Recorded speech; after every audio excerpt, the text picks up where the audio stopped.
Samahan niyo kami sa daigdig ng kababalaghan.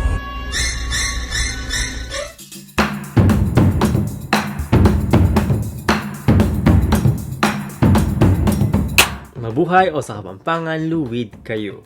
If you are new to my channel, my name is Kirby Áraullo. I'm a historian, an educator, and a cultural advocate. And in this channel, I make videos about our history, about our culture, and about our people. So if you like any of those things, don't forget to like, share this video, comment down below, and subscribe. So for today's topic, we'll be doing a reaction video to a classic Filipino TV show from the 90s. So yes, without further ado, let's watch the Magandang Gabi Bayan 1994 Halloween Classic Edition, Halloween Classic Episode. Alamin natin ang mga kababalaghang naganap noong 1994 according to Magandang Gabi Bayan. Without further ado, let's click play. Multo ba o mga maligno ang gumagala at nagpaparamdam sa isang lumang compound sa Cavite City?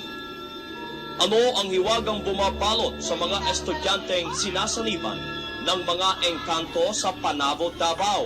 Samahan niyo kami sa daigdig ng kababalaghan. Among the 17 students. Tapos bigla naman na may araw na may bago na namang recruit. Yung sabi namin bagong recruit. Bago naman dinagdag doon sa 17. Hanggang inabot sila ng 30 plus. Lately, mga 40 na. Okay, so she's explaining that in the beginning there was 17 students and then being possessed, and then suddenly it rose up to 30 students being possessed. But yeah, it's interesting that they have, or she has, Jesus in her background, as a picture of Jesus in her background in like red or tinted red lighting, and it seems like Jesus is staring right into my eyes. Like we're having eye contact. Jesus and I were having like this staring contest. But yeah, fun fact para sa ating mga kababayan na hindi nakakaalam, Jesus was not white. Hindi siya puti. So this image of Jesus that we're familiar with as Filipinos is not how Jesus really looked like back in the day, back when he was still around with us here on earth. Yeah, he wasn't white. Some say he was black. Some say he's brown. Again, he's from the Middle East, so he's most likely brown. But he could also be black. But one thing for sure, he wasn't white. He wasn't European looking like this. And there's a reason why Jesus was depicted as white, and why for Filipinos we've always seen Jesus or the Virgin Mary or any of the saints for that matter as white. There's a reason for that, and it's called colonialism and miseducation and propaganda and stuff. But yeah, let's keep watching. Let's play the video again. Yung right na nila. So kasabi ng kanilang hari, nakukunin nila ako. Papalik ka rin yan? Oo. 3 beses na nandoon ako sa kanilang flash show. Dahil pinatay daw yung puno ng Pilipin at saka baliti. Nagliganti daw sila. So nagkuha lang daw siya ng 2 estudyante. Okay, so they're saying now that the evil spirits were fighting back or avenging the cutting of trees that happened when I guess they built the school or something. They built the school and cut the trees, and then the evil spirits are now avenging the cutting of the trees because that's where they lived. So yeah, a lot of our people believe that trees were sacred, that these were the homes of some diwatas. The diwatas are the gods and goddesses, the deities of our ancestors. So it only makes sense that when they cut down the tree, that these enchanted beings are back for vengeance. So moral lesson is that do not cut trees. Don't just randomly cut trees. Trees are sacred, and trees are, even if you don't believe in the evil spirits, trees are still necessary for us to breathe, for us to have fresh air, for us to not have global warming. Do not cut trees randomly. Trees are sacred. Parang mahirap ipaliwanag. Pero ang Provincial Health Officer ng Davao ay nagsasagawa na rin ng investigasyon at gumagamit pa ng mga psychologists at mga psychiatrists upang maeksaming mabuti ang nararanasan ng mga estudyante. At kung sakasakali at mapatunayan nilang meron ngang nasasanibang mga estudyante ng engkanto, gagamitan naman nila ito ng mga spiritual healer upang makasigurado. Sa aming pagbabalik, kayo ba'y naniniwala sa mga multo o mga kaluluwang ligaw? Okay, Okay, so hanggang dito na lamang muna. I mean, it's more than a third of the way or almost halfway through the episode, but it's a long episode. So yeah, hanggang dito na lamang muna, and I'll share some of my thoughts while watching it, what I have in mind.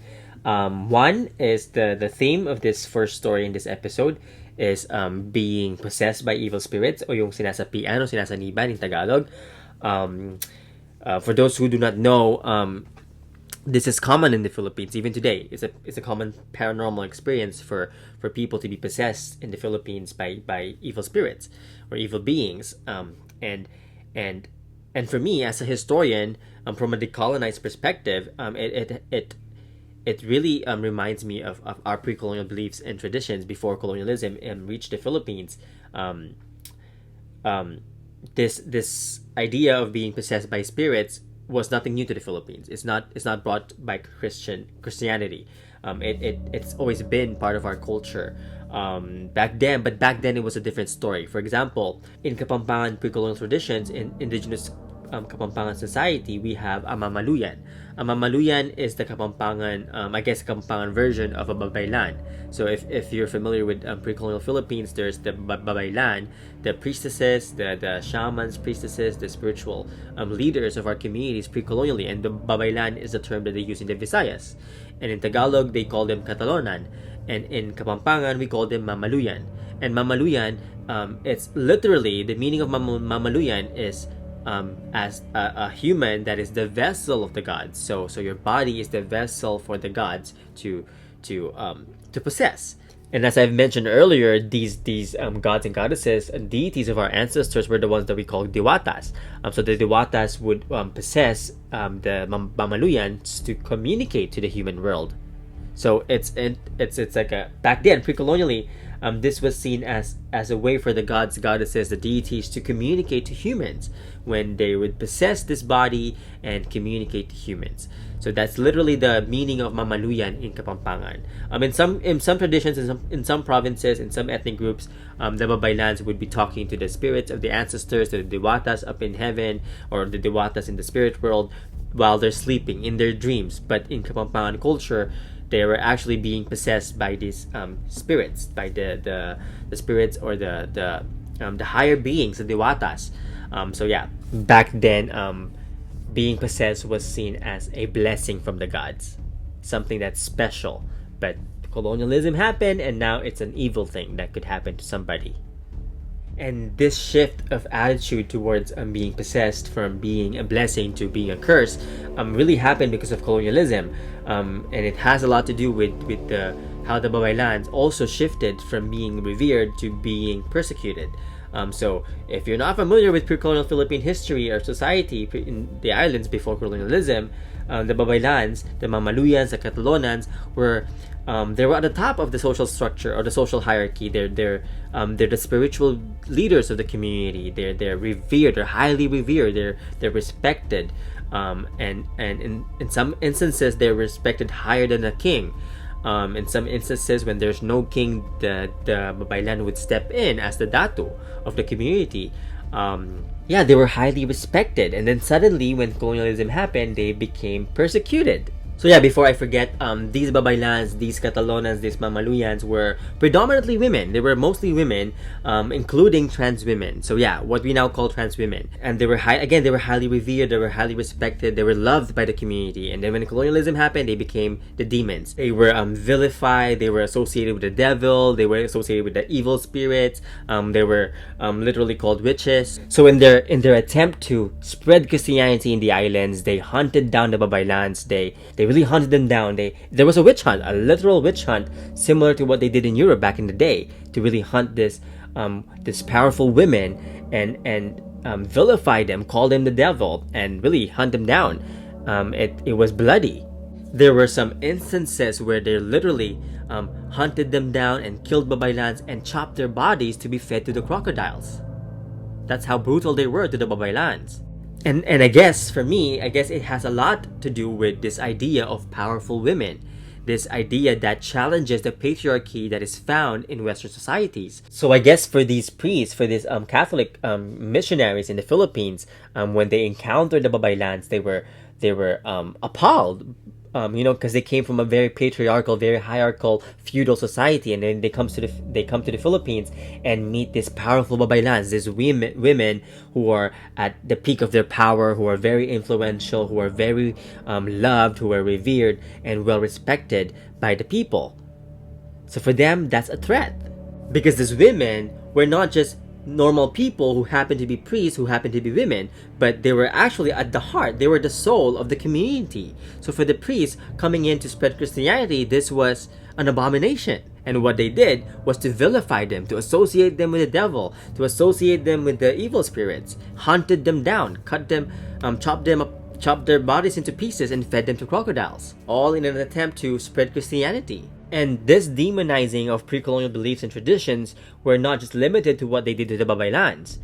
In the show earlier, they mentioned the duendes, the little dwarves, the encantos, the enchanted beings. They mentioned pugot, they mentioned capre. So those are scary things for us Filipinos today. But back in the day, back in our ancestors, a lot of these evil spirits were actually spirits or beings that were mythological and well respected and loved by the community. One example of which is the pugot.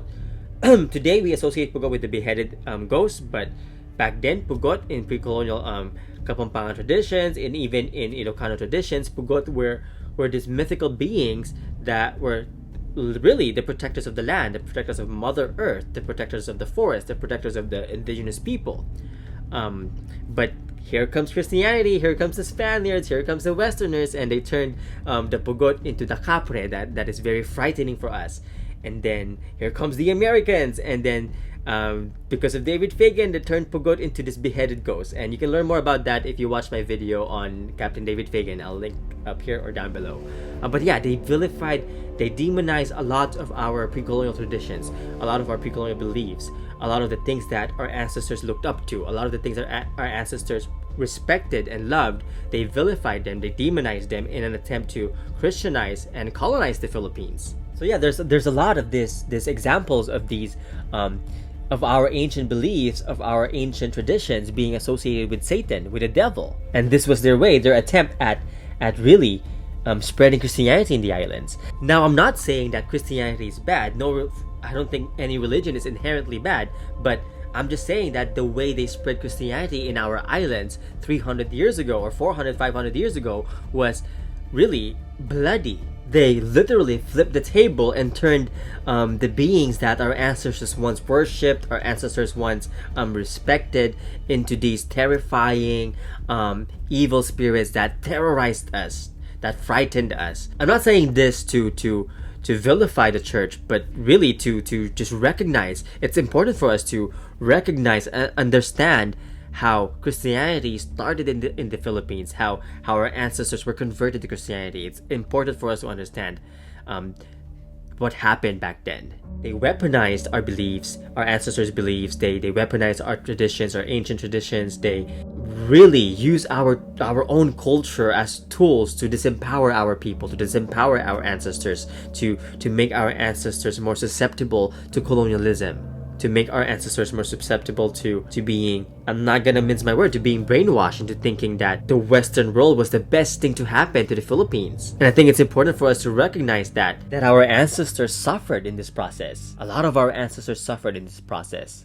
So yeah, as I've always mentioned in my videos, there's still a lot more for us to unlearn, to relearn, to learn about our own people, to learn about our own ancestors, to learn about our own roots, our own culture, about ourselves. There's really a lot.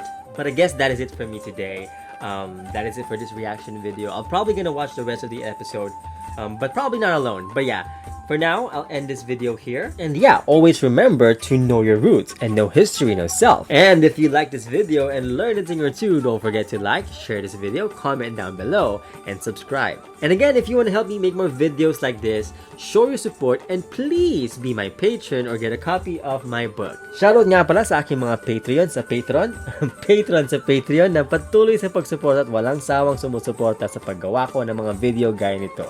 Maraming salamat po. You can also support me by buying any of the amazing merch linked down below. Takalpong salamat, maraming salamat po. Hanggang sa muli, kita-kits o sa Kapampangan, Mikitix.